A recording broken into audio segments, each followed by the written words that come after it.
Hi guys! Welcome back to my video. For this video, we're gonna build another Lego set. And it would be Brickhead's Baggy the Clown. This is from One Piece. The set number is 40800 and 176 pieces. Let's open the box now. It has a total of 3 bags, 1 instructions guide, and 1 separate piece for the stand. Let's start building.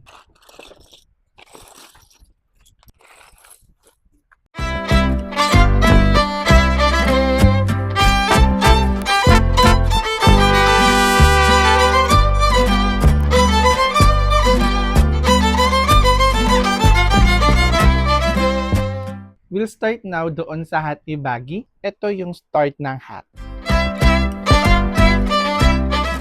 And now, kabit na natin to dito.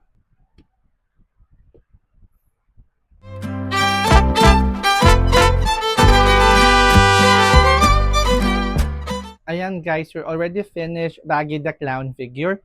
So lahat ng nakikita nyo here, it's all printed pieces. So it means that it doesn't have any stickers. Hanggang dito na lang ating video. Please don't forget to like, share, and subscribe. Bye-bye!